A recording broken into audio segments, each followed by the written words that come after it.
Bismillahirrahmanirrahim. Assalamualaikum warahmatullahi wabarakatuh. Perkenalkan, saya Rahim Suwo SPD, salah satu dosen tetap di program studi pendidikan jasmani Universitas 19 November Kolaka.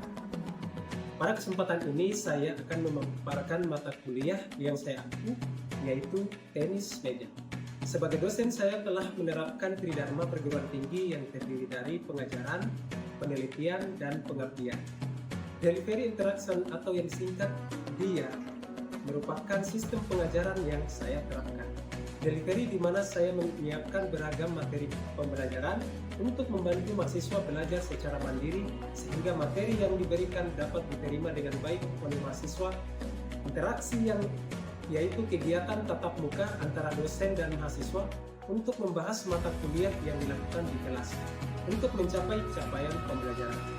Asesmen yaitu pemberian tugas terstruktur yang direncanakan, misalnya membahas satu artikel, kuis, video, menyelesaikan kasus guna mengukur kemampuan mahasiswa dalam menerima materi pembelajaran secara objektif. Sebelum masuk ke dalam sistem pembelajaran, sistem pengajaran saya terapkan terlebih dahulu. Saya akan menjelaskan mengenai mata kuliah yang saya bawakan. Mata kuliah yang saya bawakan yaitu tenis meja. Mata kuliah ini merupakan mata kuliah teori dan praktek wajib prodi yang dapat diprogram pada semester 2 dengan bobot 3 SKS. Mata kuliah tenis meja mengkaji tentang sejarah tenis meja, teknik dasar permainan, sarana dan prasarana tenis meja, peraturan permainan tenis meja. Tujuan dari mata kuliah ini yaitu agar mahasiswa dapat memahami dan mempraktekkan teknik dasar serta peraturan permainan tenis meja yang akan diajarkan di satuan pendidikan seperti jenjang SD, SMP, dan SMA. Hal ini sesuai dengan profil lulusan program studi pendidikan jasmani, yaitu menjadi tenaga pendidik dan instruktur olahraga. Selanjutnya saya akan menjelaskan mengenai komponen atau aspek delivery yang berkaitan dengan mata kuliah yang saya bawakan. Terlebih dahulu saya akan menjelaskan aspek capaian pembelajaran atau CPL, kemudian menurunkan ke CPNK, kemudian diturunkan menjadi sub-CPNK. Seluruh capaian pembelajaran yang diturunkan harus sejalan dengan profil lulusan program studi, diantaranya yaitu tenaga pendidik dan instruktur olahraga. Adapun capaian pembelajaran tersebut terdiri dari 4 aspek, yaitu aspek sikap, keterampilan khusus, keterampilan umum, dan pengetahuan. Untuk sikap yang pertama, bertakwa kepada Tuhan Yang Maha Esa dan mampu menunjukkan sikap religius. Penggunaan jurnal dan video tersebut untuk mendukung materi yang saya bawakan. Itulah model delivery yang saya sampaikan dalam proses pengajaran yang saya bawakan di kelas. Adapun interaction yang saya bawakan di kelas yaitu sistem SCL atau Student Centered Learning, di mana lebih mengaktifkan siswa sehingga timbul kreativitasnya. Pembelajaran SCL terdiri dari studi kasus dan interaksi. Untuk asesmen yang saya lakukan yaitu proses penilaian pada mahasiswa secara objektif sesuai dengan kemampuan mahasiswa itu sendiri. Adapun untuk poin penilaian telah saya paparkan dalam kontrak kuliah sebelum memulai pembelajaran di kelas. Demikian pemaparan 3 aspek yang saya terapkan dalam proses pembelajaran yang saya lakukan. Selanjutnya, penampilan video proses pembelajaran yang saya lakukan. Selamat menyaksikan dan terima kasih. Oke, Bismillahirrahmanirrahim. Assalamualaikum warahmatullahi wabarakatuh. Waalaikumsalam warahmatullahi wabarakatuh. Selamat pagi. Pagi. Oke, gimana kabarnya? Alhamdulillah. Oke, jangan lupa sebelum kita mulai absensinya ya. Absennya nanti sambil jalan nih dipegang, dibuat jalan tanda tangan ya. Oke, hari ini kita akan belajar tentang, sudah ada yang tahu? Hari ini kita akan membahas masalah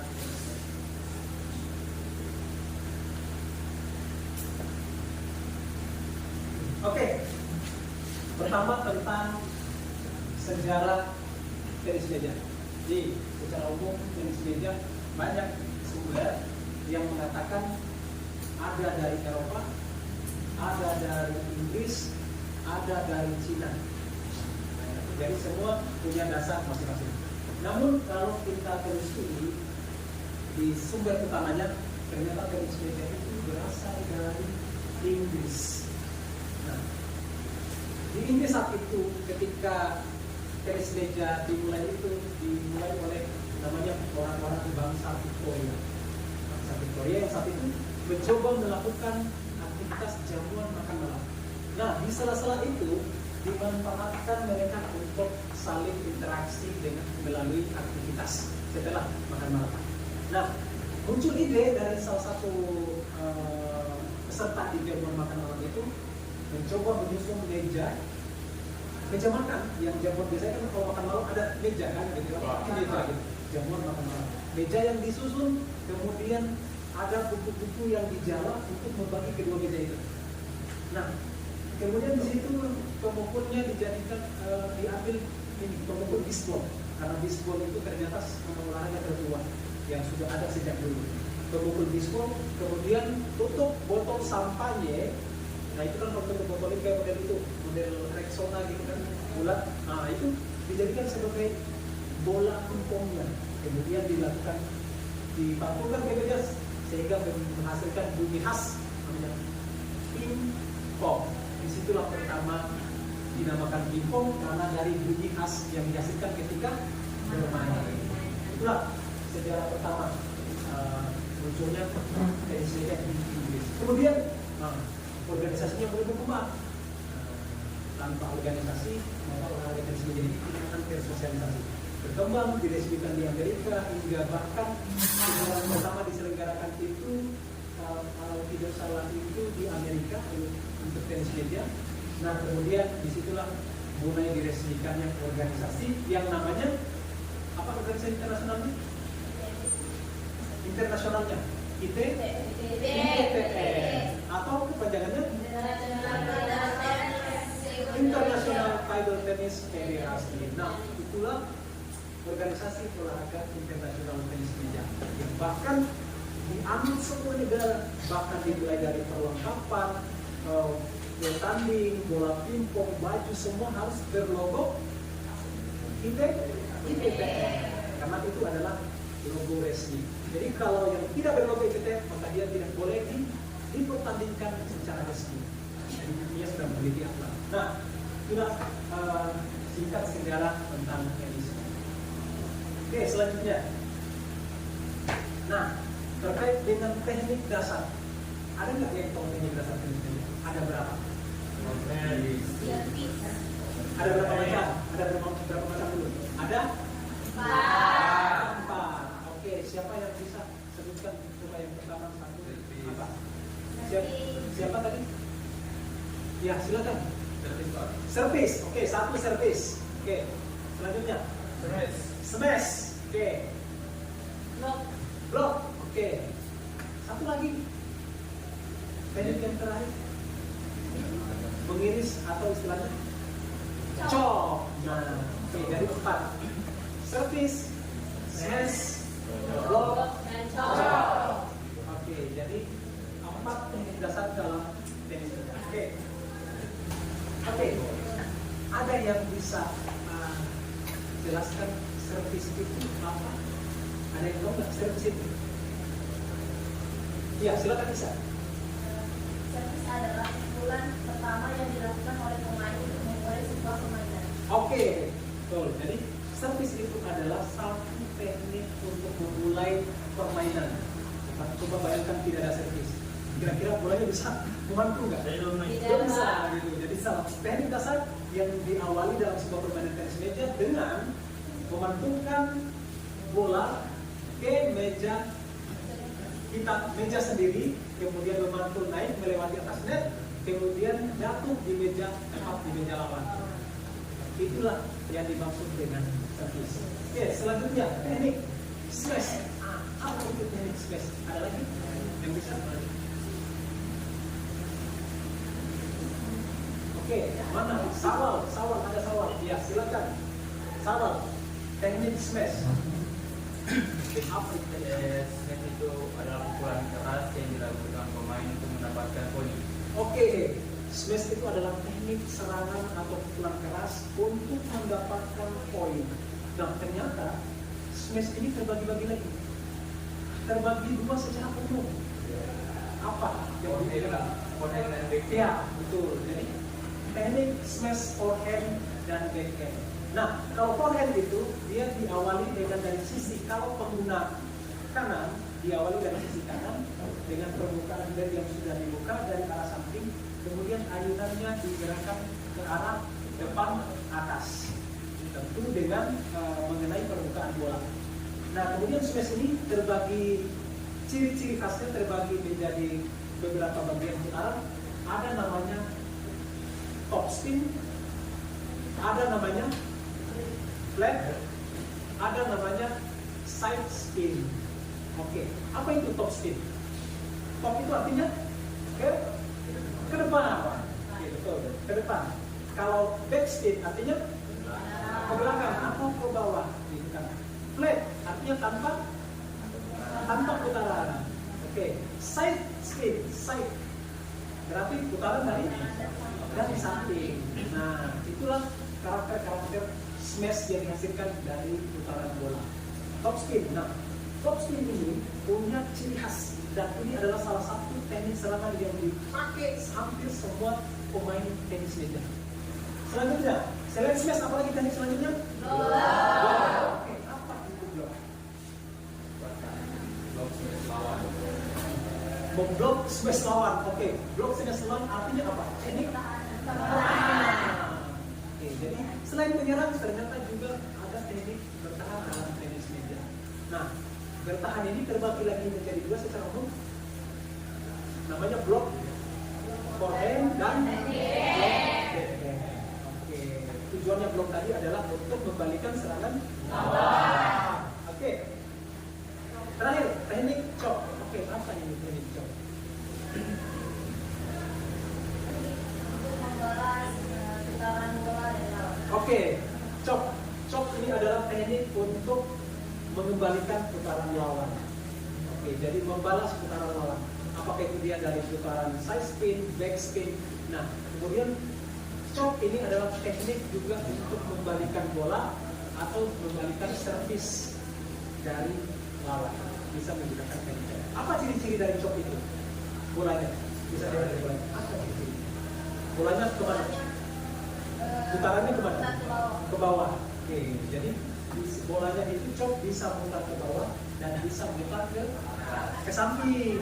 Chop nggak ada bisa mutar ke atas. Oke, chop itu dia mutar ke bawah dan ke samping. Oke, sejauh ini ada pertanyaan? Ya, Hendra, silakan Hendra.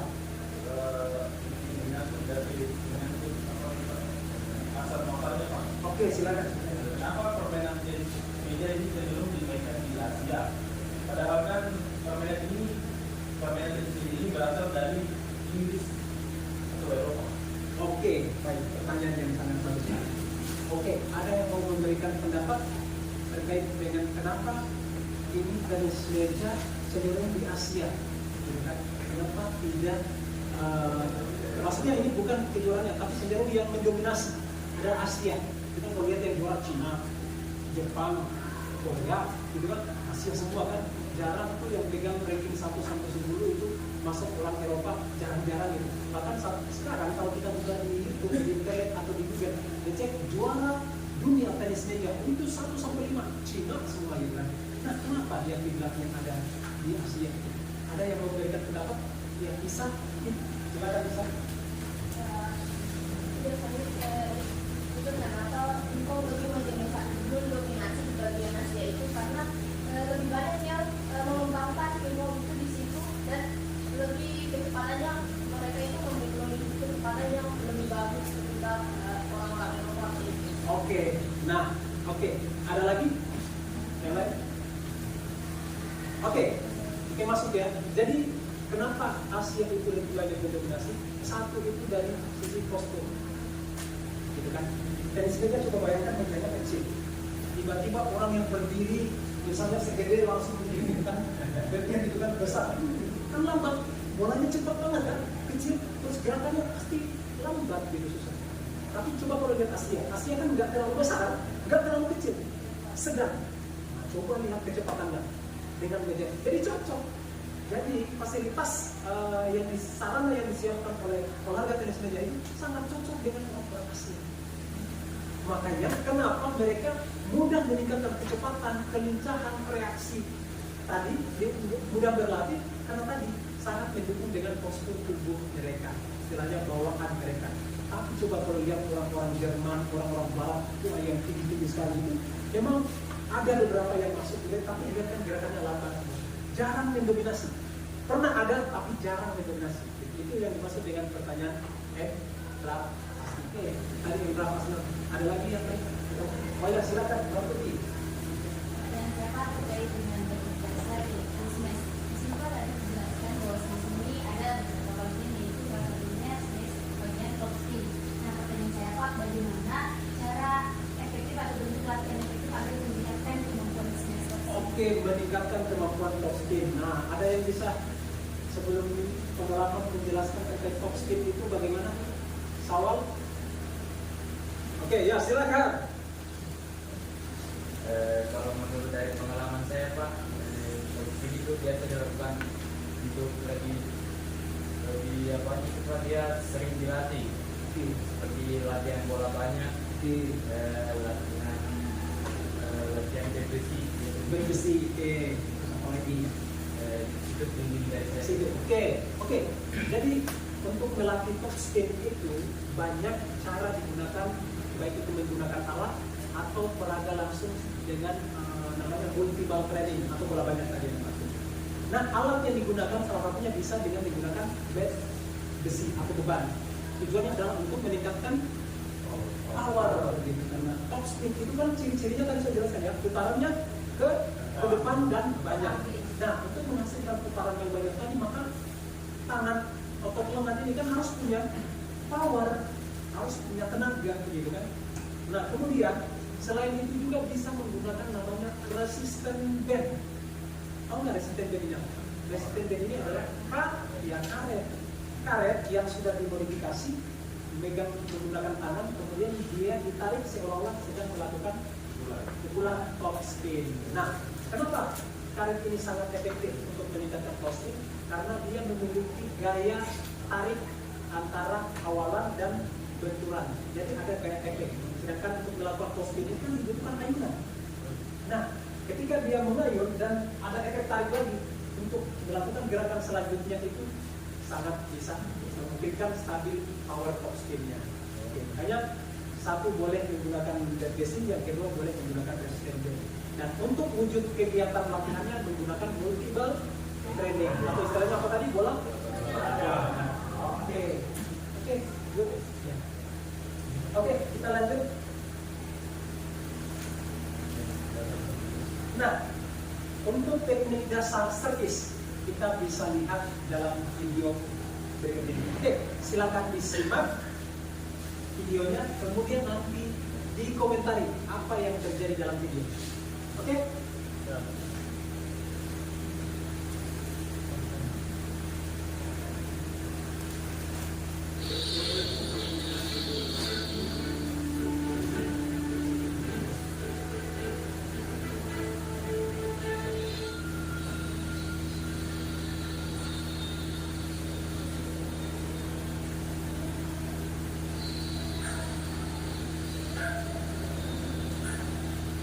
Nah, ada yang bisa komentari nggak dari apa yang dilihat video servisnya itu, dari mulai bolanya, dari sikap berdirinya hingga pelaksananya?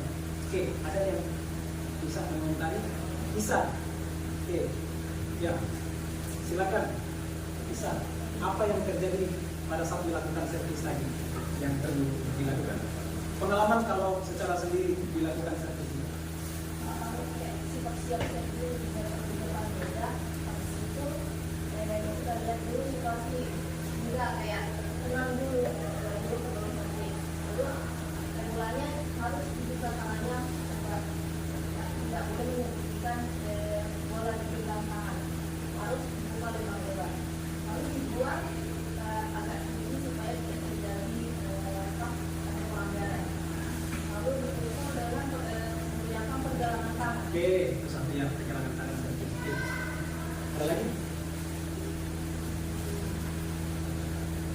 Oke, jadi service penting teknik yang mendominasi yang dilatih adalah menggunakan pergelangan tangan. Dia bermain dengan pergelangan tangan. Jadi pergelangan tangan itu sangat menentukan putaran bola, apakah itu dia besar kecilnya, banyaknya arah samping, arah bawah, atau mungkin cenderung dia dari arah dari bawah ke atas atau top spin. Service top spin juga ada, putaran yang ke atas. Service back spin, putaran yang ke bawah. Service side spin, putaran yang ke samping. Jadi semua bisa dilakukan menggunakan service. Tapi kata kuncinya ada di pergelangan tangan. Makanya penting untuk melatih pergelangan tangan. Dengan apa kita bisa melatih pergelangan tangan? Tadi salah satu kebetulan video ternyata boleh dengan kita menggunakan bola dengan memutar di tempat sambil diukur apakah putarannya sudah banyak atau tidak. Yang kedua, manual bisa menggunakan alat atau yang dimodifikasi yang menggunakan botol, bisa menggunakan botol yang diisi pasir. Nah, kemudian dilakukan putaran dengan menggunakan pergelangan tangan. Nah, tujuannya adalah supaya pergelangan tangannya lebih lentur. Service itu sangat membutuhkan kelenturan pergelangan tangan. Sangat ideal, sangat sejalan dengan kelenturan pergelangan. Oke.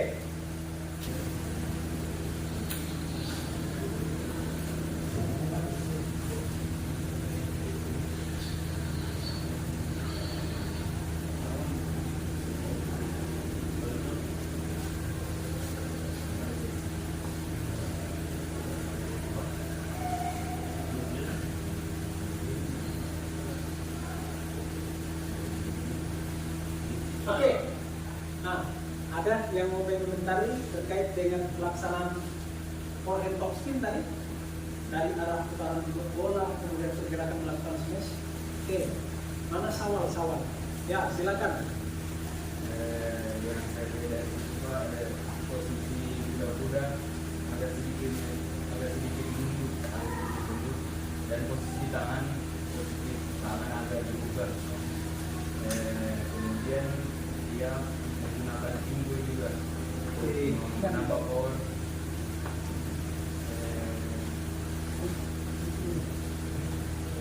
Oke, itu cukup.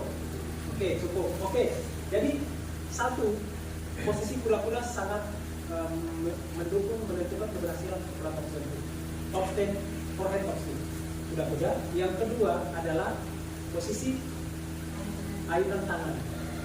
Ayunan tangan itu kalau kita lihat pada pelaksanaan dia tepat berada di serong samping kanan. Terus yang kedua posisi gerakan pinggul badan. Jadi harus mengantar ayunan. Jadi pinggulnya tidak ditahan ke belakang, tidak juga dia memutar terlalu jauh, tapi sedikit mengantar sampai ke depan. Mengantar sampai ke depan, tapi tidak diputar sampai ke samping. Putarnya sampai diantar ke depan. Nah, ketiga tahapan ini sangat menentukan keberhasilan top spin, dan yang paling menentukan adalah saat impact atau saat benturan telapak tangan dengan permukaan bola. Makanya kalau kita lihat top spin itu bolanya cincinnya apa? Memutar, berbelok, parabol. Artinya kalau dia bolanya parabol dan berbelok memutar, berarti dia punya power yang kuat, yang besar. Makanya sejalan dengan service tadi, power lengan sangat dibutuhkan juga termasuk dari teknik melakukan smash forehand. Oke, mari kita berdiskusi kelompok. Kita bagi berapa ini? Ini jumlah yang hadir ada berapa? Ada 20-an. Oke, ada 20-an. Berarti kita bagi 5 kelompok. Oke, kita bagi 5 kelompok.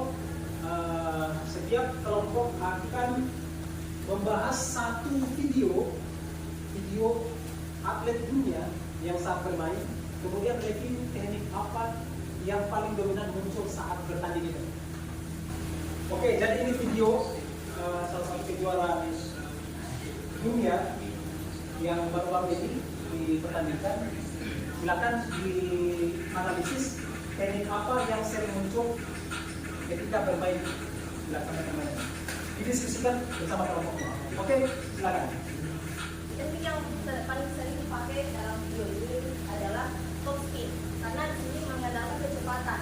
Berarti pukulan yang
otomatis pasti ada pemain kita lihat melakukan teknik chop. Nah, dia contohnya gerakannya seperti ini untuk membalas putaran lawan. Sepertinya biasanya kan ada bolanya yang putaran bolanya ke bawah itu tajam sekali dan tidak memungkinkan untuk melakukan posisi yang pukulannya diambil dari bawah, yang tidak sepertinya tidak melewati meja. Jadi pukulannya harus dilakukan dengan chop untuk mengambil bola. Nah, saya kira yang itu, apakah ada pertanyaan dari teman-teman atau yang tidak dimengerti dari penjelasan saya? Oke, silakan bisa ya, kembali. Ya,